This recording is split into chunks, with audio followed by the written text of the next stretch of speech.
Okay? Pwede natin i-allok yan doon sa mga sa mga agency na nag-o-offer ng linis ng bahay.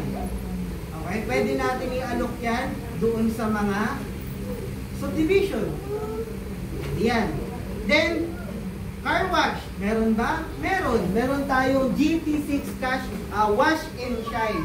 Ito po ay unique. Kapag ikaw ay naghugas ng sasakyan, okay, kailangan mo pa siyang sabunin tapos i-wax. Ito kasi 2-in-1 na.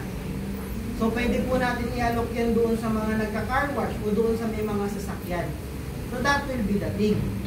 Then next, meron tayong panghugas ng pinggan. The dish detergent dish clean. Okay? That will be the thing. And of course, we have the laundry detergent. So, marami tayong produkto dito sa DXM. So, again, if the people doesn't want to buy our major products, there will be a products na possible po na kanila maibibenta. Okay? Kasi pag ayaw na ng kape, ayaw na rin natin. Ayaw magkape ni sir. Next. So, that will be the thing. Hindi mo kasi